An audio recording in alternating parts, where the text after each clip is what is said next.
Good afternoon, everybody. My name is Bob Schultz. I am the president of REACT, and welcome to our press conference, and our first press conference, actually. I'd like to thank you all for coming, and I'd like to thank everybody here. I'd like to introduce the people up here.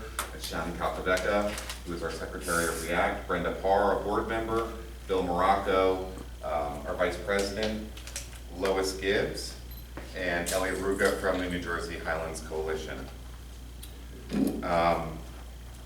The reason we called you all here today was because of Assemblywoman Spencer and Senator Smith's letter to the Attorney General for Governor Christie calling for an investigation of the NJDEP. We have been calling for this investigation for probably 3 months now, and we are extremely excited that they have done so.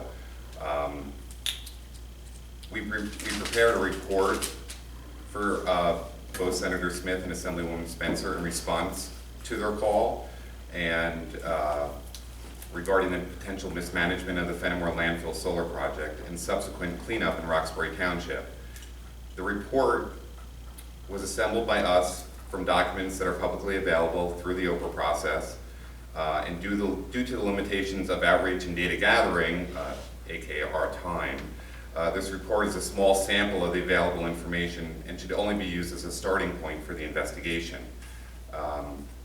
It is further requested that a formal public hearing be held to obtain additional discovery. Please note that due to the time limitations, additional content will be provided later, and there will be later revisions to this whole thing. We're in full support of the investigation of the NJDEP. We want them to stop the project immediately, conduct an investigation, and while stopping it, we want them obviously to maintain and monitor the landfill as it is going on there.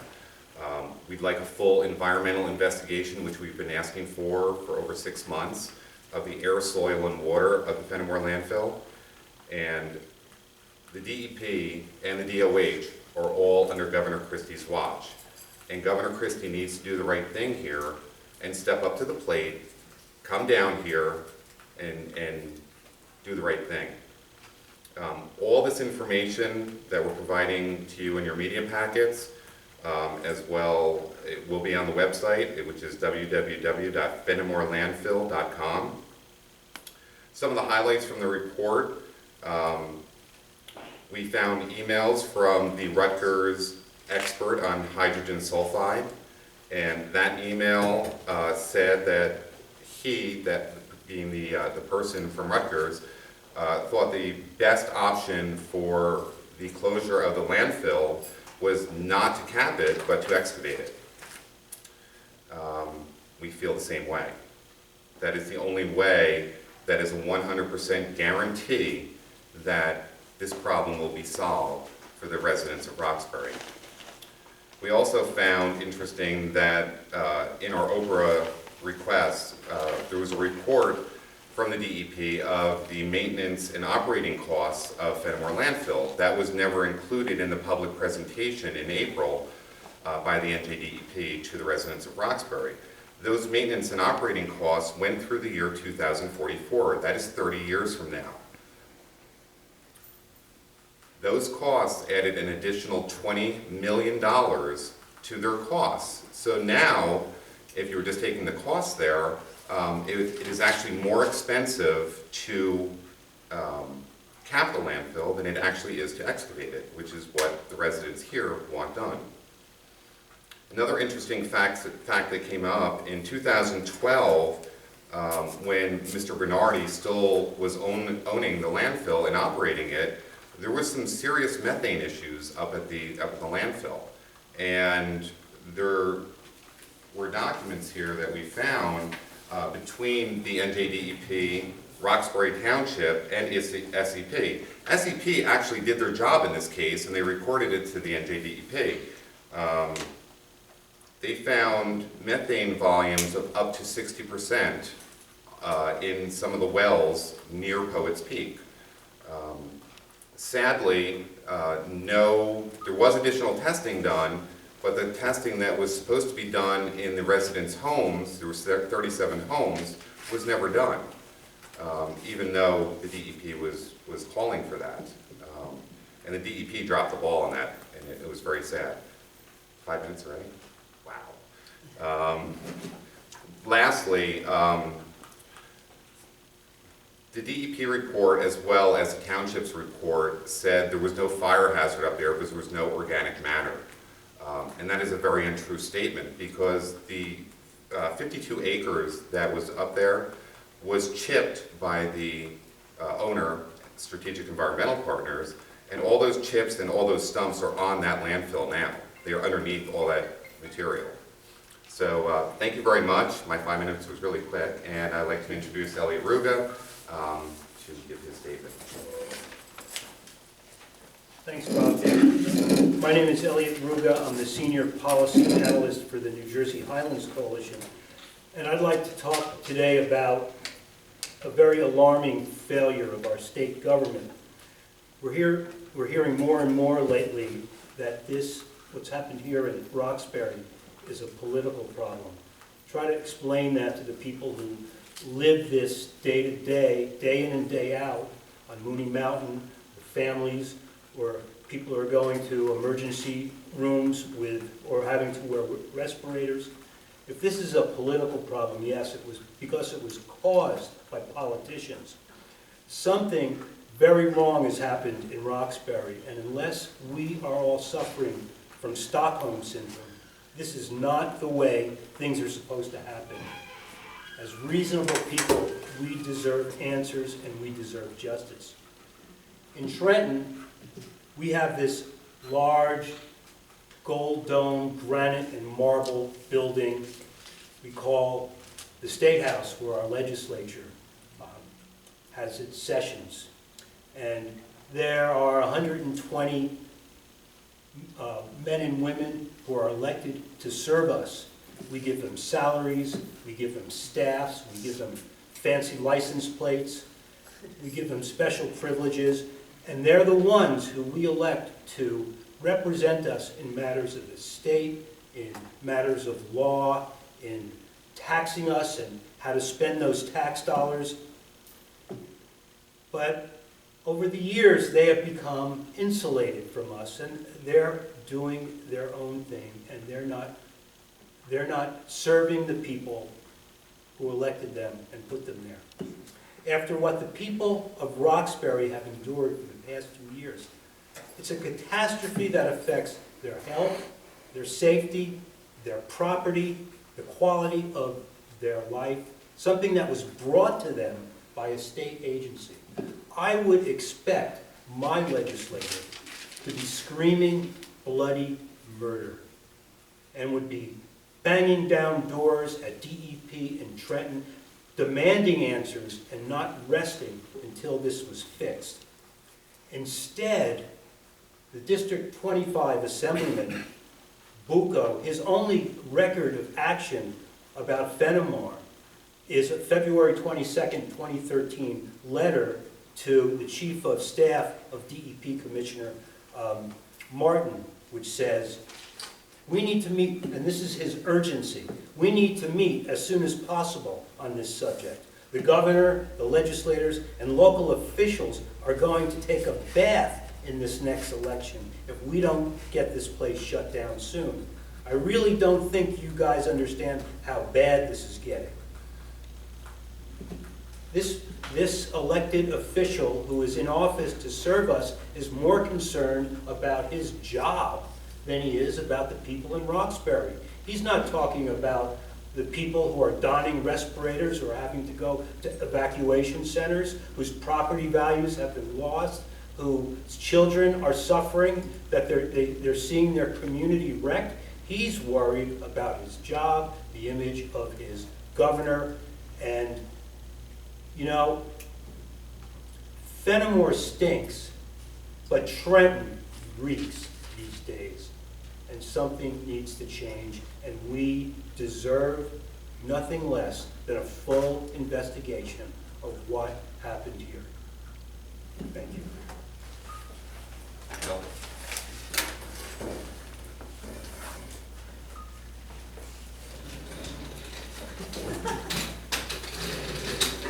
Thank you, Chair Hi, I'm Bill Morocco. I am the Vice President of REACT, and I am going to read a statement that was prepared by Jeff Tittle, who is the Acting Director of the New Jersey Sierra Club. Unfortunately, he cannot be with us tonight.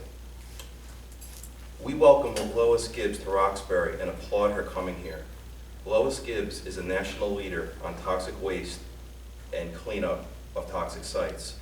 But more than that, she's an environmental hero.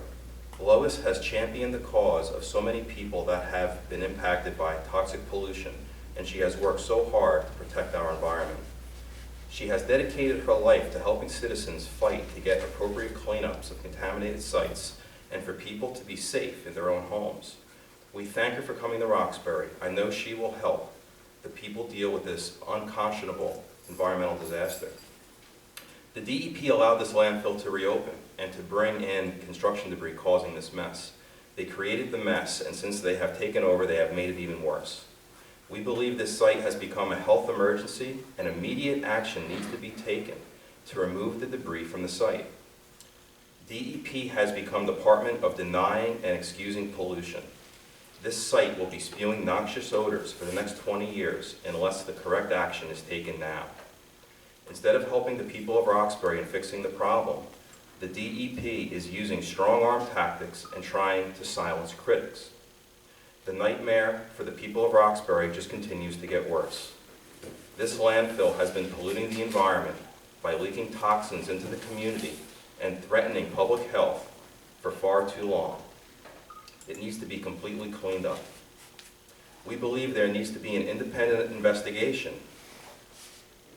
on what is happening at this site, since the cap on the site is not the only cover-up on the landfill. Now Roxbury is being added to the list of places where government incompetence, inaction, and collusion has led to people living in a toxic nightmare. Roxbury is joining the list of places like Love Canal, Times Beach, Toms River, New Jersey, and far too many others. Even though what has happened in these communities is terrible, the dignity and resilience of the people of these communities is absolutely extraordinary. They have fought to protect their families, and they had the courage to stand up to polluters and developers, which is part of the legacy that Lois has and the people of Roxbury have. Lois Gibbs became one of America's most famous environmental activists by chance after finding out her son's school was built on a toxic site. Her tireless efforts to protect her community from a toxic nightmare led to federal regulation, including the Superfund Act. Her passion and experience will help the community of Roxbury deal with their own Love Canal. I believe Lois Gibbs' work here today will help the community and continue the fight to get the appropriate cleanup they deserve for the Roxbury landfill. Jeff Tittle. I'd just like to add a few things. This has been going on for far too long. This started back in 2011. It's hard to believe we're here in 2014, and the situation just keeps getting worse. How many letters could people write? How many meetings could people attend? How many different political organizations could we call on the phone and ask for help?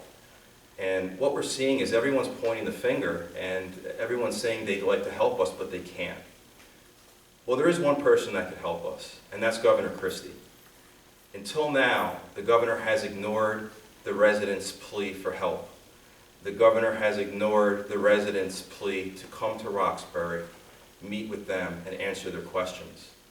The governor has also ignored the town council's resolutions to come to Roxbury and speak with them. And he's ignored the mayor of Roxbury's emails. I think that the governor needs to approve this investigation, and the DEP needs immediate oversight. I think that what Bob said is correct. This site needs a thorough environmental investigation, and that's the only way that we will determine what the best remediation option is to mitigate the pollution from the site, protect the environment, human health, and figure out what's best for the community. Thank you.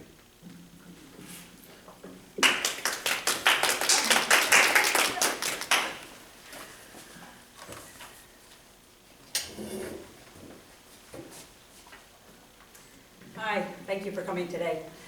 My name is Brenda Parr, and I'm proud to be a member of the Roxbury Environmental Action Coalition. It's been a true honor for me today to meet Lois Gibbs from the Center for Health, Environment, and Justice. And we welcome you, members of the press.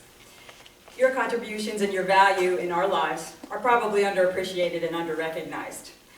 By the luck of the draw, my first writing job was in a corporation, and that shaped the career I've had, writing about business and technical things. But print media journalism, and journalism in general, has always been an interest of mine. So as a writer and armchair journalist, I appreciate you and how challenging I assume your jobs must be. I'm grateful for the environmental issues that you cover and for the education about those issues that you have an opportunity to provide. I'm quoting an unknown source when I say, good planets are hard to find. I've recently had a love affair that's gone wrong, and most, if not all of you, probably know how painful that can be. There's a point when something breaks, and you know it can never go back to the way it was. You see, I've had a long-standing love affair with New Jersey. A true Jersey girl and proud of it, Springsteen fanatic, graduated from Rutgers. Let's go to the shore. What do you mean, why do I live here? It's the best state ever kind of love affair. And for the first time in my life, it's over. If you live in New Jersey, you're somewhat aware of stories of corruption in our state. If you're lucky, none of that corruption crosses your path or the paths of your loved ones. If you're not so lucky, corruption can find its way to your doorstep, and love can end in a decidedly ugly fashion, like the most difficult love who wreaks havoc in your life with dishonesty and self-serving interests, and leaves you with nothing but rawness, pain, and bewilderment. The Fenimore Solar Project hasn't been a failure. It's been a spectacular failure. Normally when a project fails, at least in high-quality organizations, it's discontinued, discipline is applied if necessary, and restitution is made to anyone unfortunate enough to get caught in the crossfire. In the case of Fenimore, not only is the failure being perpetuated and allowed to become an ever larger failure, but this failure was caused by the people who are supposed to serve us and protect us. Saying that our leadership failed us in this case, with too few exceptions, is a major understatement. And the term leadership deserves some momentary comment. I'm not mentioning any names here, but calling people names when you disagree with them is not leadership. Yelling at people in public is not leadership. Doing everything to stack the deck in your favor is not leadership. Retribution, retaliation, and doing favors is not leadership. And oh yes, ignoring a problem doesn't make it go away. Didn't we all learn that when we were children? These are the actions of a small person, a controlling person, probably a deeply insecure person. As history has shown, these types of people have bullied their way into power and bullied or even brutalized others to keep that power. It's truly scary when that happens. When it does, it seems that it takes too long to recognize the obvious, and unfortunately, the victims can be many.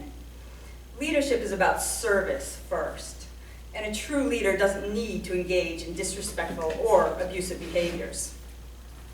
Those of us unjustly caught in the crossfire of the Fenimore failure are suffering tremendously because of it. Some of the things we're dealing with, in addition to the health effects associated with having a very toxic injustice in our community, are a gamut of emotions, including fear, anxiety, stress, anger, frustration, sadness, depression, helplessness, confusion, loss, grief, and I could probably go on. We've lost our security, and when breathing causes fear, something is undeniably and unjustifiably wrong. We've lost our freedom to do something as simple as open a window on a warm night or sit outside on our decks. We've lost the value in our homes. For most of us, the biggest financial investment we've made. We've lost the ability to protect our children because we can't protect them from what's in the air or from what may be leaching into our soil or our water, or in some cases, possibly even our basements. My 10-year-old little girl has developed some severe headaches, which landed her in the emergency room at least once so far. I'm very proud to say that she became a state champion gymnast last year at 9 years old. So far, she's doing New Jersey proud, but it seems like New Jersey is abandoning her. If you saw something that was harming a child or about to harm a child, and you had the power to do something about it, you'd do it, right? I guess without a moment's hesitation. We, as residents caught in the crossfire of this failed project, have spent countless hours doing our homework and trying to make our voices heard. In doing so, we've met with silence, a lack of cooperation, dishonesty, a lack of accountability, a lack of transparency, attempts to manipulate the public's awareness about impacts to the community, and attempts to discredit us by Governor Christie, the New Jersey DEP, the New Jersey Department of Health, and our own town officials. Our elected officials are actively engaged in sweeping this issue under the rug. If they're doing so to maintain their positions or for political or other gain, the irony is that they would gain so much more by actually doing the right thing. Even though politics played a significant role in this tragedy, and we need the support of our legislators willing to do the right thing, at this point it's not about Democrat or Republican, although that will play a part. It's about right and wrong from a moral and human standpoint. I married a very analytical engineer who tends to see the world in terms that are a little more black and white than I tend to see them. We've often had discussions about shades of gray when I don't see the world in quite the same black and white or right or wrong polarities that he might. And when I say discussions, I'm being nice. Those of you who are married or in a committed relationship know what I really mean by that. I'm sure he's proud of me today because I can say with absolute conviction that this is wrong. Wrong on so many levels. I'm not against revenues, I'm not against responsible development, and I'm not opposed to properly dealing with sites that need remediation. But as soon as one life is put in harm's way, the price is too high.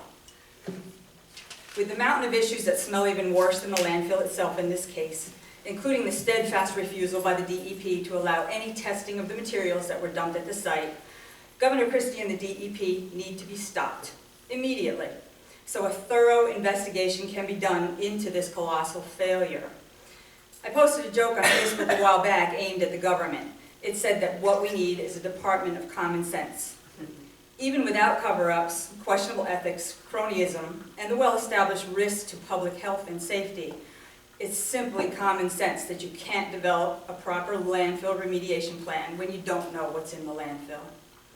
We, as residents in this community and supporters of this community, are demanding that this insanity be stopped and that the investigation, rightly called for by Senator Smith and Assemblywoman Spencer, move forward.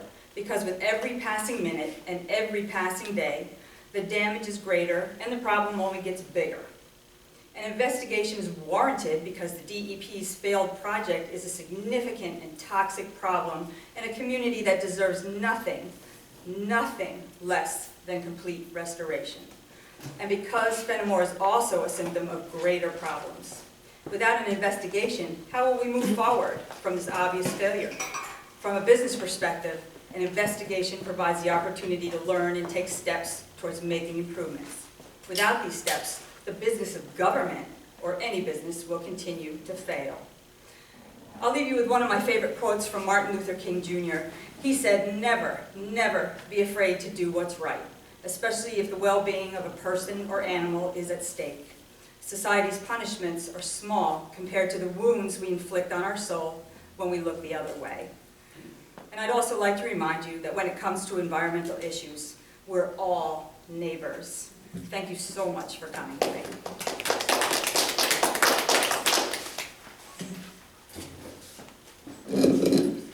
Thank you, Brenda, and thank you for inviting me here. I'm honored to be here. As I was saying earlier, that we don't go to every community, we go to communities who really mean business. And there was no question when we were invited to come here that the folks in this community really mean business. And so I'm here to do whatever I can to help them. I want to start by saying I've been doing this since 1978. Love Canal was 1978, that's 36 years ago. And I have never, ever seen what happened here happen anywhere in the country. Never. Never have they opened a landfill without a whole host of regulatory changes.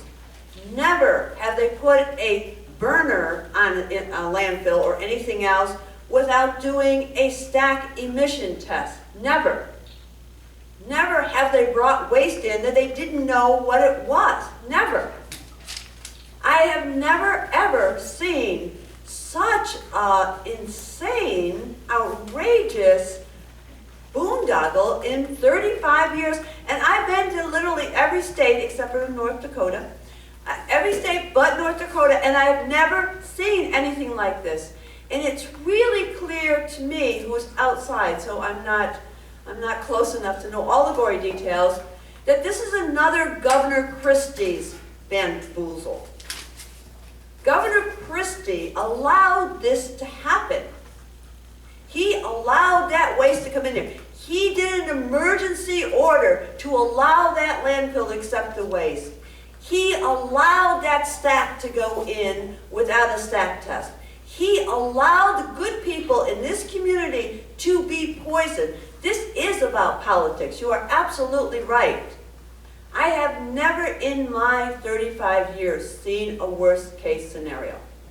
His idea, Christie's idea of fixing it, because I saw him quoted in a video saying, I am going to cap it, that's what I'm going to do, that's what I'm going to do, that's the only thing I'm going to do. His idea of capping it and burning it is absolutely insane. Instead of digging it up and taking it out, undoing the problems that he created, by capping it, first of all, you have a burner that's putting dioxin and other chemicals into the air. You've changed one type of chemical for another type of chemical, just as toxic to the children who are playing in the high school that we saw earlier, or the ball field, or the children in the homes of many of these residents. When you have a scrubber on there, now you have all this wastewater. What are you going to do with the wastewater? You've created yet another source of disposal that you need to deal with. The leachate is another source of disposal that you have. Putting a cap on this is not the end, it's the beginning of a 60-year endeavor costing millions, if not billions of dollars, and creating 3 new waste streams. How is that a fix? That is not a fix. And if this was a private person who did this, who gave permission for this waste to come into this landfill, who gave permission for this burner to be placed on the landfill to deal with the gas, who gave permission for all of these various steps, they would go to jail. Now, I know Governor Christie's not going to jail, although the former governor of my state of Virginia may end up in jail with his wife. We'll see what the courts decide in their case. But you can't put the governor in jail. I understand that. But if nothing else, the Federal Environmental Protection Agency should take away the rights of Governor Christie to manage hazardous waste facilities in cleanup and proposals. It's called RCRA, the Resource Conservation Recovery Act. If nothing else happens, because this is not the only site he's messing with, if nothing else happens, you can't put him in jail, take away his authority before he does this to someone else. I'm here to support the group. Our goal is to, and I agree with their goals, dig it up, take it out. It's a cheaper answer, it's a healthier answer, and it's the only way you're going to resolve this problem. Thank you.